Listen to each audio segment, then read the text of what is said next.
Hello student, कैसे आप लोग? उम्मीद करते हैं आप लोग ठीक हो गया। आपका मेरे यूट्यूब चैनल संजीव ज्ञान गुरुकुल पर स्वागत है।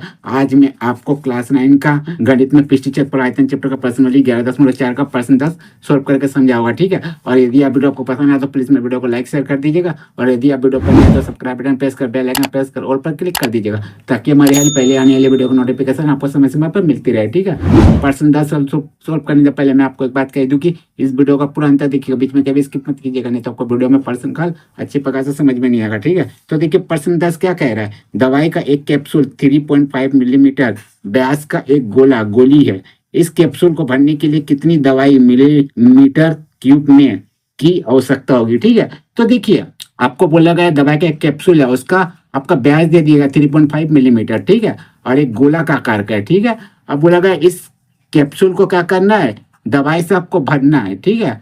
तो इसको भरने के लिए आपको कितनी मिलीमीटर क्यूब की आवश्यकता होगी। तो देखिए इसको निकालने के लिए आपको क्या करना होगा, कैप्सूल का क्या करना होगा, आयतन ज्ञात करना होगा, ठीक है। अगर हम लोग कैप्सूल का आयतन ज्ञात कर लिया तो हमें पता चल जाएगा कि कितनी मिलीमीटर क्यूब की आवश्यकता होगी इस दवाई को भरने के लिए, ठीक है, मैंने कैप्सूल में। चलिए तो हम लोग निकालते हैं। तो सबसे पहले हम लोग लिखते हैं जो आपका कैप्सूल का व्यास कितना वो लिखते हैं। तो यहाँ लिखते हैं हल, लिखते हैं कैप्सूल का व्यास, कैप्सूल का व्यास डी बराबर आपका कितना दिया गया, 3.5 मिलीमीटर, ठीक है, ये आपका दिया गया है, ठीक है। अब चलिए इससे हम लोग क्या करें, त्रिज्या निकाल लेते, ठीक है। तो इसीलिए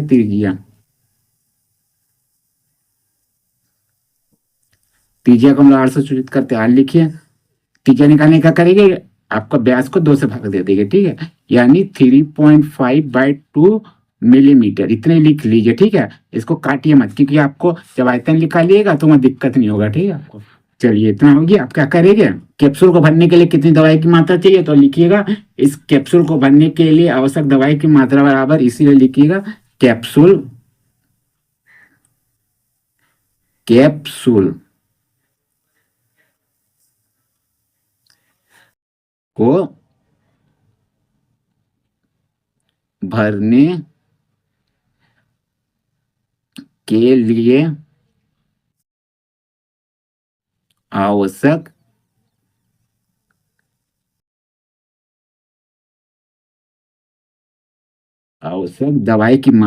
के लिए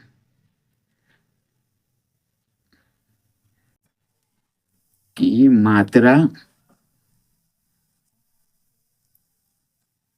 मात्रा बराबर क्या हो जाएगा, आपका कैप्सूल का आयतन निकाल लीजिएगा, ठीक है।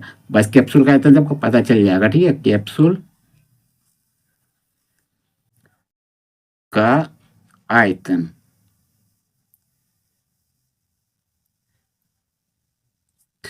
कैप्सूल का आयतन, ठीक है। तो कैप्सूल का आयतन फॉर्मूला क्या होगा, कैप्सूल एक गोले का आकार का है, ठीक है। तो इसका फॉर्मूला होगा 4/3 पाई आर का क्यूब। चलिए इतना होगा, चलिए और इसको लिखिए। चलिए देखिए 4/3 को उतारिए, पाई बराबर 22/7 रखिएगा, क्योंकि प्रश्न में कोई आपका पाई का मान नहीं दिया गया, ठीक है।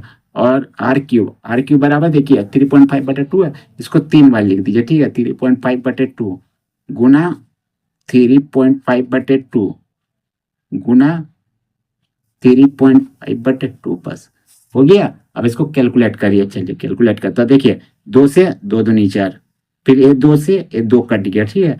फिर 2 से 22 को काट दिया, 2 कम 2, 2 कम 2, ठीक है। अब देखिए कुछ कटेगा देखिए 7 से 7×5 = 35, यानी 0.5, ठीक है। अब कोई नहीं कटेगा, ठीक है। तो अब हम लोग गुना कर देंगे, ठीक है। तो देखिए 11 से अगर 0.5 को गुना करते हैं तो हम लोग कितना आता, 5.5। अब देखिए गुना लिखिए, अब देखिए 3.5 का गुना कीजिएगा, ठीक है। इतना आता देखिए, अब मैं ये आपका कर देता हूँ, ठीक है। तो देखिए 3.5 गुना 3.5, ठीक है।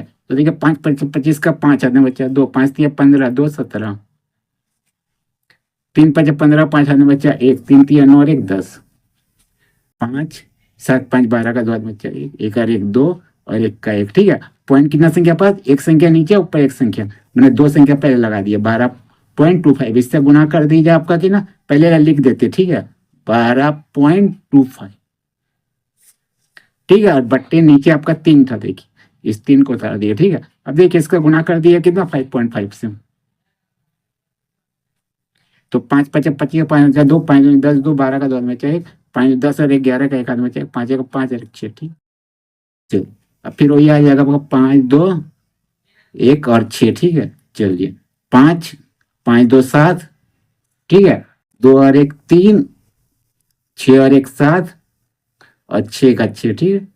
चलिए इतना ही, इतना लिख देते हैं, 6 7 3 7 5, ठीक है। पॉइंट की संख्या पहले लगेगा, यहाँ 2 संख्या पहले ऊपर है, नीचे 1 संख्या पहले, मैं 3 संख्या पहले, मैंने 1 2 3 यहाँ से गिन के लगा दीजिए, ठीक है। तो यहाँ लगा लीजिए और बट्टे 3, ठीक है। चलिए अब इसको हम लोग भाग दे देंगे तो आंसर आ जाएगा। देखिए ये मैं कर देता हूँ, ठीक है। देखिए चलिए आपको समझ में नहीं आएगा, मैं आपको भागे दे के दिखा देता हूँ, ठीक है, कैसा भाग जाएगा। देखिए देखिए देखिए 3 से 3 दूनी 6, कट गया, 7 उतारिए, फिर 3 दूनी 6, 1 उतारिए, 7 से 6 1 और ये 3 उतरा, ठीक है। पॉइंट लगाइए कि पॉइंट था, ठीक है, 3, तो 3 चौके 12,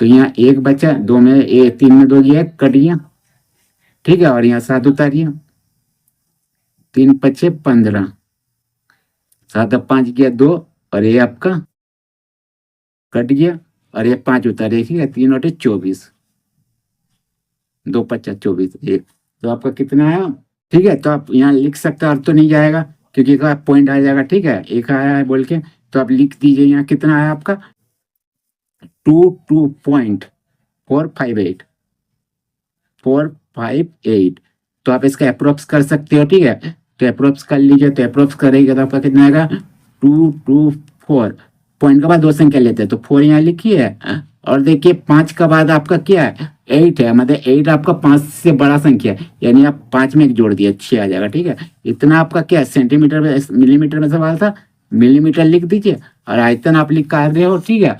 या देखिए आयतन लिख रहे हो, इसीलिए यहाँ क्यूब लिख दीजिए, ठीक है।